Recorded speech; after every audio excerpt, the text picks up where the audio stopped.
Welcome to Abstract Audio, the podcast presenting life as an abstract art form. The show that encourages you to perceive beyond the tangible, to extract the infinite from the finite, to see with the mind what you cannot physically see with the eyes. Oh, it's an emancipation. It's an exploration into areas usually overlooked. Explore with me on today's episode.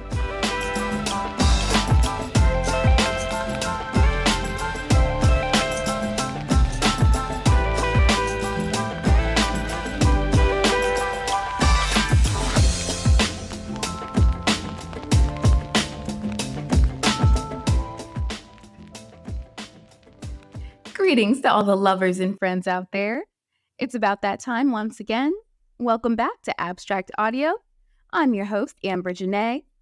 I'm here, you're here, I'm feeling good. Hopefully you are too. So let's get ready to press play on some out-of-the-box thinking and toss around some talking points that'll have your mind wandering and your imagination all amped up. Speaking of amped up, be sure to follow the Abstract Audio Show on the official AMP app to join in on this week's live conversation. It's much more interactive for you guys, the listeners, which I love.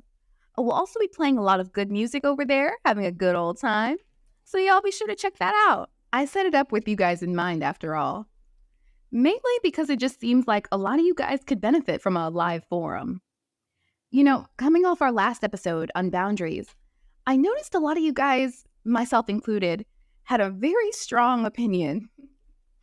And y'all were not afraid to voice them either.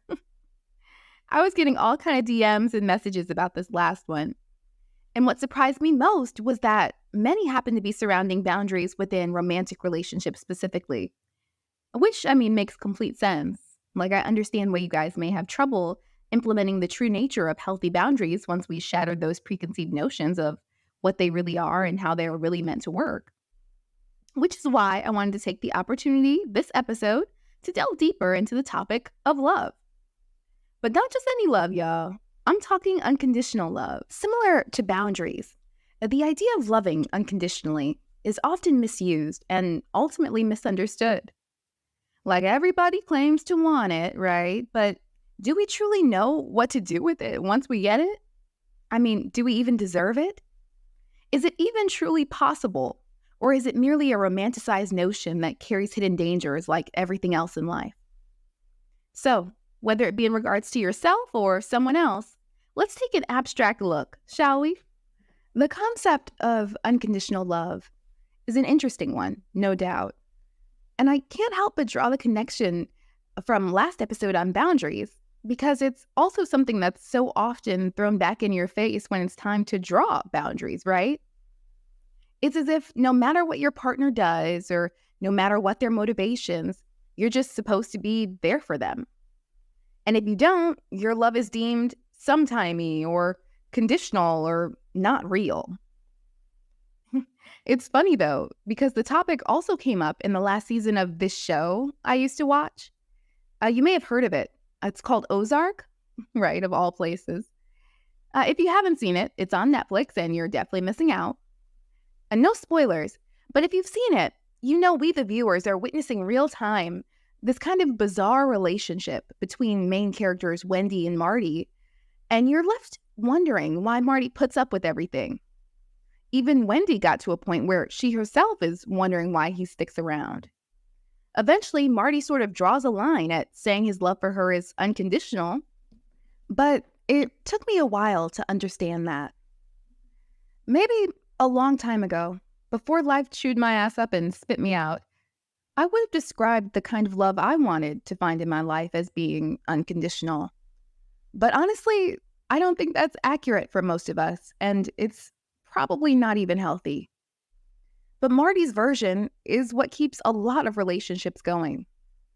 I asked myself then, is Marty really happy loving this way? More likely, he just can't see his life going any other way at that point. It is what he is now. It's what he does. I get that. But that it is what it is mentality can be dangerous, though. It's just one of those all or nothing deals, the take it or leave it. And, we just talked transactions a couple episodes back, give and take. So we know most people tend to just take what they're given or offered. To me, that's one of the biggest flaws with this mentality of love being unconditional. It perpetuates the idea that no matter what you do to me, I'm going to take it or accept it because I love you. And that's pretty messed up, right? I know you're probably like, duh, Amber, the whole thing's messy. And you're right, man. People are messy. Love is messy. But as a person who's previously given their all in situations that don't serve them, I can tell you firsthand that doing anything without restrictions or limitations is essentially a recipe for disaster. Ever heard of too much of a good thing? It's like we're kids in a candy store. Love feels great, just like candy tastes great. But there needs to be limits, or you'll end up sick. It's true.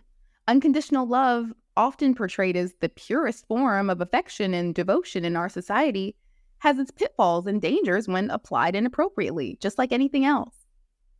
To understand this, if you didn't really like the candy metaphor, let's relate it to the world of art, where creativity and emotion often run just as deep. So imagine you're an artist, right? And you're pouring your heart and soul into your work. You're deeply passionate about your craft, and you've encountered someone who claims to love your art unconditionally. They say they'll support you no matter what you create, even if it's subpar or uninspired.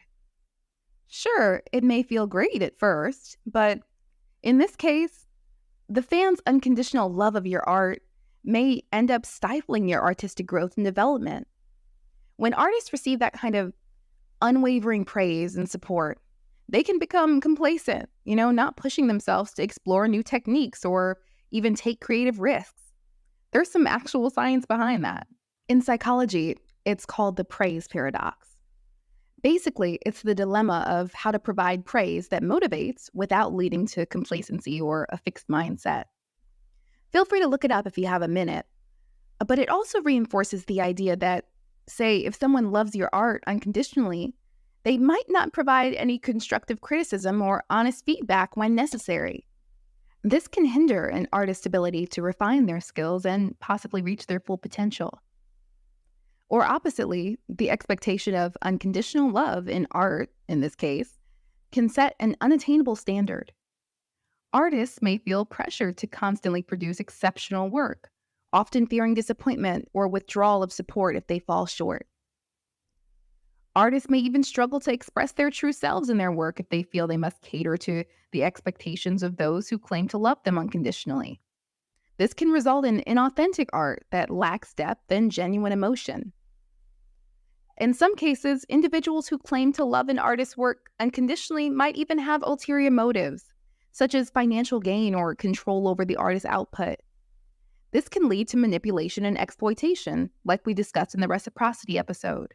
So just as unconditional love in art can have its dangers, the same applies to relationships in our lives. Did you catch the correlation?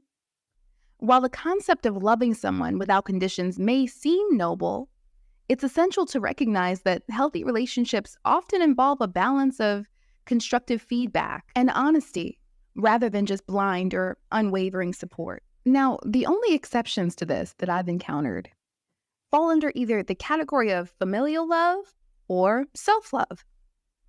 Now, I'm a parent to a 7-year-old boy, and I can honestly say he could kill somebody and I'd still love him just the same. No conditions, no exceptions, no strings, ever. But why is that? I tend to think of it like this. When it comes to kids, they didn't ask to be here. We put them here. I think that responsibility makes love unconditional. Think about it.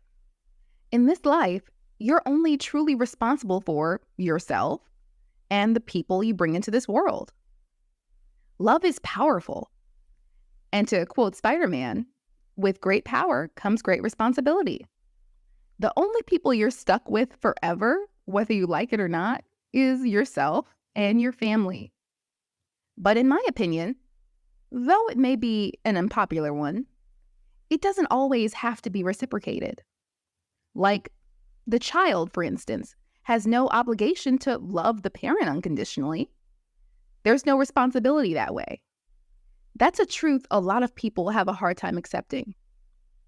But in fact, I know many people my age, for instance, that had to separate themselves from toxic parental figures.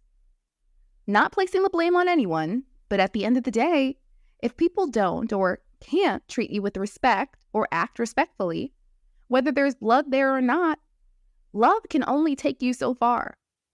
Love can only take a relationship so far, as it should. Everyone and everything should have its limits. I want you to imagine love as a garden. I know I'm on a roll with the metaphors today. But in the realm of family, this garden has been meticulously nurtured and cultivated over generations.